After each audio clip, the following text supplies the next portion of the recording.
In the main event of ESPN+7, Alistar Overeem gets a TKO win over Aleksei Oleinik. The very first round, declaring the winner by TKO Aleksei the Demolition Man Overeem.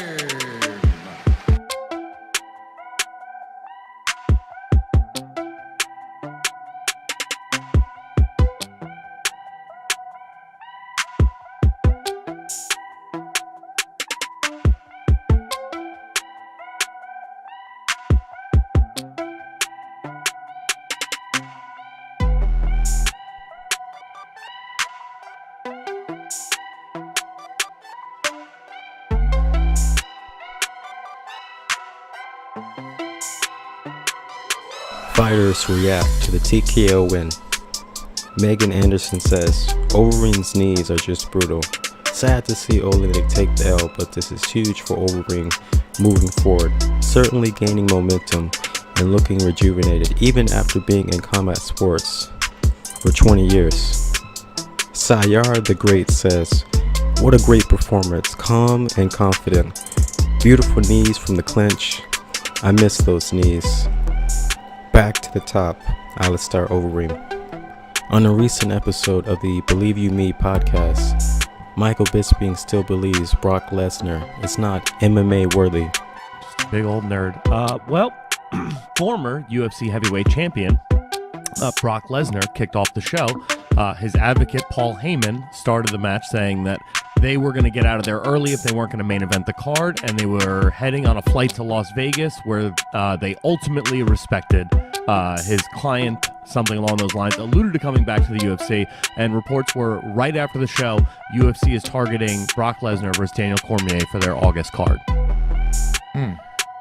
Very cool. So Brock Lesnar, he got beat. I saw that DC did tweet something like, you suck, Brock Lesnar, or something like that. All right, well, that's good. I'm happy for DC. He deserves it. You know, he's been, we know what he's achieved. I don't need to go through it. DC's the man. He's a great ambassador for the sport. He coaches a kids team. You know, DC's just a genuinely good guy and a great fighter and an asset to the UFC. So I want to see him get those big paydays.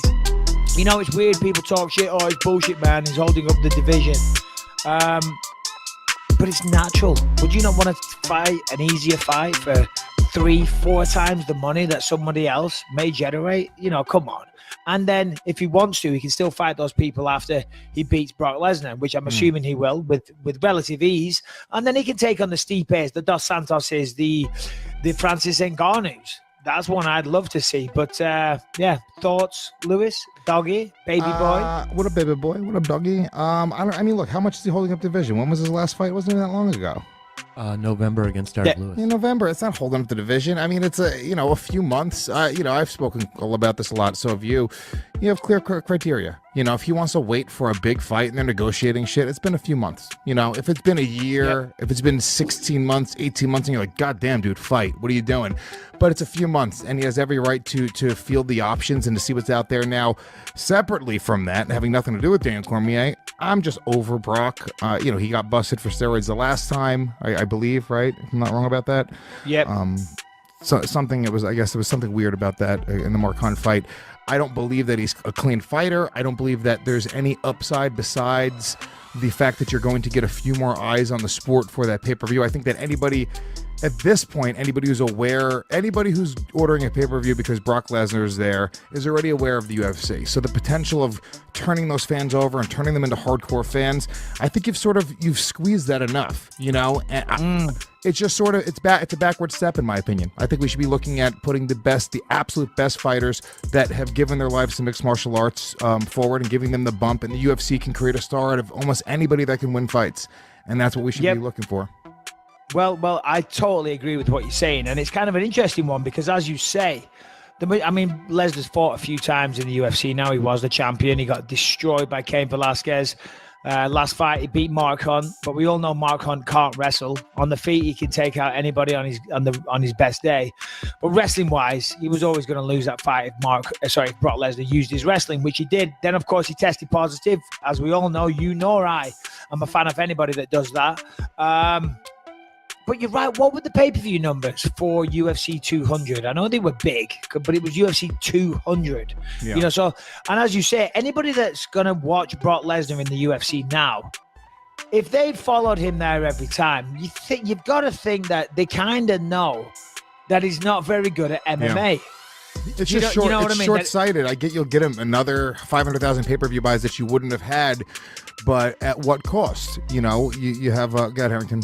Well, it looks like Lesnar's minimum's about 1 million pay-per-view buys. Yeah, I believe it. He's huge. Like, you know, he will always sell pay-per-views very well, but I just don't know, you know, how much is that worth it when you sort of. You want you want to, in my opinion, you want to turn people that don't know what the sport is into casual fans. You want to turn casual fans into hardcore fans, right? That's sort of like the process and the life of the MMA fan. And I just don't know if you're turning casuals into hardcore fans by getting Brock in anymore. I don't know. Go ahead. But why wouldn't that work? Why wouldn't that work if another 500,000 pay-per-view buys come in and the rest of the card is awesome? Let's say it's, you know, a stacked card like a lot of those monster cards are, and these people watch and they're like, holy shit, this is my first time buying a UFC pay-per-view.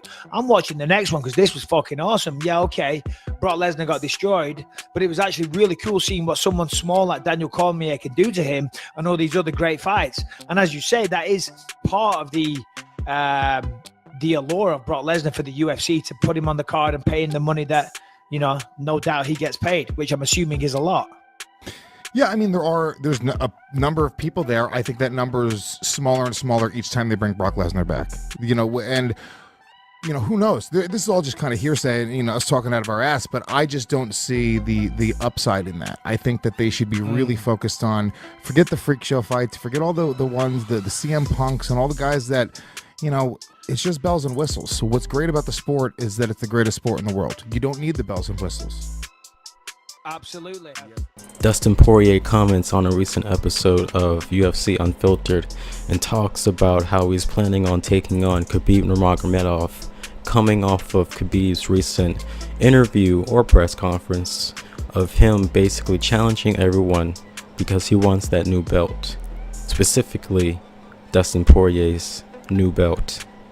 Found that in the past, you know, I was watching too much and caring too much, and with that, you start creating problems that aren't there. You start overthinking things, you know. Now I trust my coaches. I will watch some fight footage on him, but I'm not going to consume myself. It's not going to be the studying, you know. I'll find the things he's doing. I'll listen to my coaches. We'll work towards it, but at the end of the day, I'm going to be who I am going into that fight. I'm not going to change a whole lot. It's just bringing the middle notes into the octagon with me on that night of things that he does. Or he likes to set up his takedown on a southpaw with an overhand or things like that. So I know when that overhand comes, a level change might come behind it. Or things he does when he's hurt, when he's losing the round, things that he does. Just simple things like that. So when I get in there and these things happen, I kind of know what's next. Just like I know the hook's coming after a jab call. When these guys switch stance and do certain things, I know that they've done it in the past.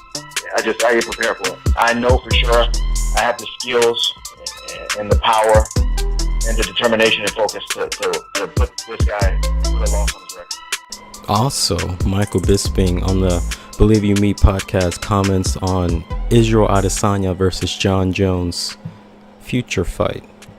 What else have we got? What are we discussing now? As you said, we're piecing together two shows here, so thanks to all the listeners for sticking by us. So what was in the notes the other day, baby boy? There was a couple things. I mean, the Israel Adesanya stuff sort of has been continuing. You know, Whitaker has come out, and I believe he opened as a favorite. Do you know the spread, Harrington? I don't know it offhand, but he definitely opened up as a favorite over Israel Adesanya. I know that he said he hits harder than Gastelum, which might be true. I don't know. I think, I guess time will tell on that. But Israel seems to be kicking up a lot of dust because John Jones is beefing with him now as well. Yeah, which is interesting. I mean, I get what Israel's doing. You know, he's now the interim number one contender, so God bless him. You know, he's the interim champion, and he's looked great. He's undefeated so far, but you know, it is definitely Oh, God, it's a few step-ups taking on John Jones. Remember, this man, asterisk or no asterisk, picograms, whatever, best fighter in the world, maybe the best we've ever seen in there. Beating Kelvin Gastelum by decision and doing well. Don't get me wrong, it was an epic fight. Everybody knows it was an epic fight. But if you look at John Jones, when he became the youngest champion in UFC history, when he absolutely destroyed Shogun, Shogun's don't walk in the park, and this was a long time ago as well when he was in his prime. You can't really, compare the two. They're not two comparable circumstances. But listen, and John Jones just, he came back and he's talked some shit. I forget what he said, and it's good for John Jones as well. It keeps his stock going high. Israel's out there. He's calling Jones a bully. Well, that kind of fits because Jones is the bigger guy picking on the lighter weight, I guess. But I think it was Adesanya that instigated it. At the end of the day, Adesanya's got his hands full with Whittaker, if I'm honest. That's going to be a tough fight because Whittaker moves really, really well. And I don't know if he hits harder, but he definitely hits faster. I think he's got the faster hands. I think he's got better wrestling.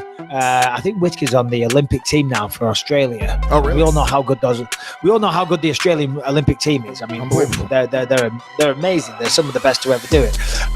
So yeah, it's a tough fight. It's a tough fight. I mean, the Australian wrestling team is comparable to the Jamaican bobsled team. They should make a movie about it. Yeah, no, definitely. No sense. When the star athlete on the Australian wrestling team is Robert Whittaker that didn't wrestle at all, that says it all. But Whittaker can wrestle. He's good. He's good. I mean, GSP never used to wrestle, and he could bloody wrestle by the end of it. So yeah. It's also, is there something about fans? Is there something about that as well? So when you learn to wrestle specifically for MMA, as George St. Pierre did, right, or Robert Whittaker did, in a weird way, you're learning a more effective form of wrestling. Now, I know you're having a foundation of a wrestler is really great, but when you're already a high level athlete, and you're sort of adapting your body, maybe, there's something to that. Like it's so specific that maybe in a weird way there are some advantages to learning how to wrestle for MMA. You would know more than I know. Are there any disadvantages to sort of having that wrestling background for MMA now? Disadvantages to having the wrestling background? I don't think so. Seeing what my son goes through, he just he had signing day at school today, so that was a proud moment for us. Yeah, we all had to go there, and the teachers give a speech, and everyone that got a scholarship, they made a big thing of it. It was very, very cool. But to see what they go through, did you cry? I mean, the men's bawled my eyes out, Lewis. Did you? Did I fuck? What did you take me for? Come on, no, I did. I was very, very proud. I took some pictures. I put it on Instagram. I don't cry, okay? You wouldn't cry, dude. Anytime my son, dude, my son did a fucking musical the other day where he sang London Bridges, and I cried. I can't not cry. Anytime my son does anything, I turn into a fucking baby bitch. What is it with the fires? You're talking shit about Notre Dame, London Bridge burned down. Anything else you want to make fun of, Lewis? You know what I mean? Fires are a real thing, okay? People have to breathe in that smoke, okay? They breathe in that smoke and they die of smoke inhalation. I'm glad you find it funny, okay? I'm sorry. You're right. Very insensitive.